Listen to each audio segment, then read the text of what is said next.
A 6-month pregnant woman from Pretoria says she fears for her life after being allegedly attacked by a relative while she was in a private hospital in the capital city. She claims the attack has left her traumatized and she now fears for her children's safety. I want to bring in now reporter Patricia Visagie. She's covering this story for us. Patricia, what are we learning about this story?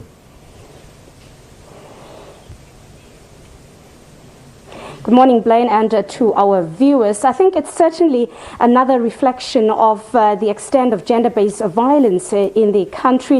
A 6-month, of course, pregnant woman saying that she went to a private hospital here in Pretoria to visit her father, who was obviously at his last moment, and she just wanted to go and say her final goodbye to her father, and there her father's brother attacked her in full view, according to her, in front of doctors and nurses. And she says she was on the ground and he kept on kicking her in her stomach, and she repeatedly pleaded with the hospital staff to call the police, and they refused.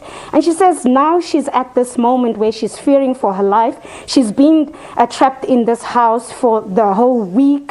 Her father subsequently passed away. His funeral is this coming Saturday, and she says she wants to go to her father's funeral, but she has been barred by her uncle and he has threatened to kill her.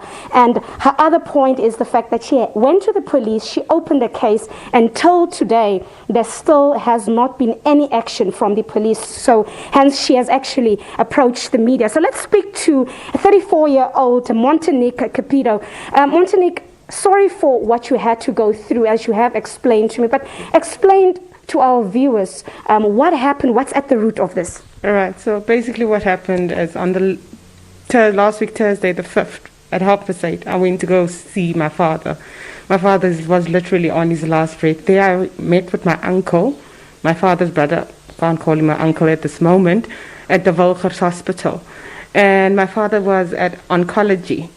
My uncle swore at me, he spat at me, he beated me, he kicked me. I'm 6 months pregnant. He continuously kicked me in my stomach, beating me. Nurses and doctors had to come stop the fight and break up the fight. As they broke us loose, he retaliated, came back, kicked me again, continuously. You say at some point you were lying on the floor, yes, and he was kicking you in your stomach. He was kicking me in my stomach, beating me. He even had voice recorded notes that I also distributed to you guys, that he's called the hitmen to come and continue the job outside in the hospital parking. But why did the hospital staff, the doctors and nurses who obviously tried to intervene, did they at any point call the police, security? They have not even called the police. Till today, they didn't even get back to me to ask how am I doing. The police didn't even go and lock up this guy. You did open a case? I did open a case. I have a gender-based violence case. I have a domestic violence case. I have an interdict out against this person. And still no action has been taken. My life is in danger, my mother's life is in danger, my kid's life is in danger. He's clearly threatened us on the voice notes that we've sent. But why would a relative go to this extent? I mean, you're saying this is your father's brother. Why would he do that? And why would he refuse you to say goodbye to your father at his last moment and refuse you to go to his funeral? That is an unknown case. I think he's always been this way. He's always think he's above the law. And this is not going to play with me. I can't do this. I can't do this. My children literally don't even leave the house these days. We are barred. People come here and we just want to get rid of people as quick as possible because my life is in a threat now. So. And the police, the fact that they have not acted after you actually approached them for help, what does that say? I've even approached them for help. I've even asked them to go with me to the hospital on Sunday when my father passed away so that they can accompany me to the hospital. They couldn't even do that.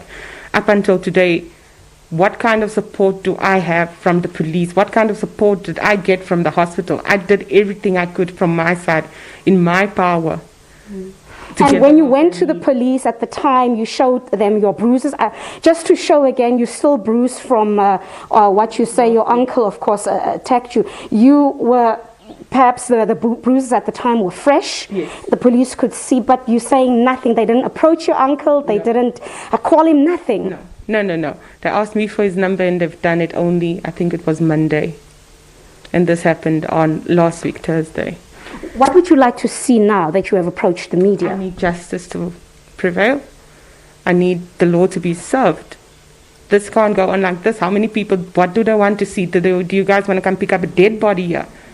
He's threatening my mother, saying my mother won't leave this house. He's threatening my partner, saying he won't leave this house. And in terms of Saturday, you want to go and say goodbye to your father, but now you have this problem. How do you figure should it be resolved? How can I go if I'm not going to feel protected? They couldn't even protect me to just go with me to the hospital. How is it possible for me to feel safe in such a manner where somebody's threatening my life? I have all the evidence.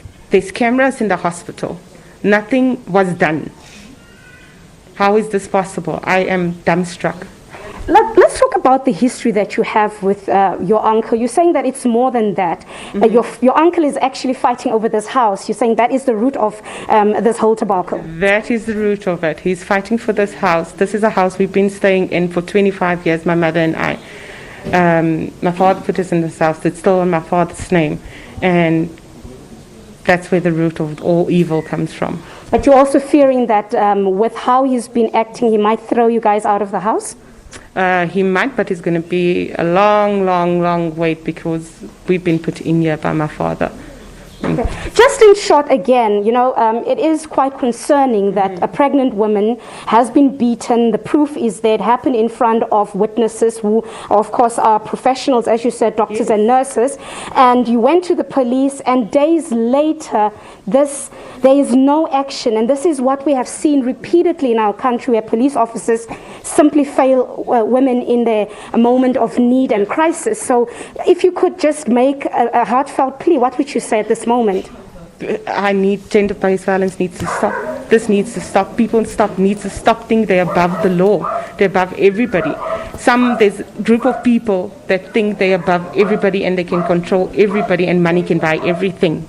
There is no way. Nobody can make your life feel worthless or make you feel like you're less of a person because of money. It's impossible.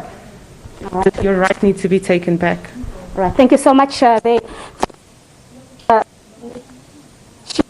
Of course, sharing her ordeal, saying that at this moment she's left frustrated and she's fearing for her life and that of her children and her mother.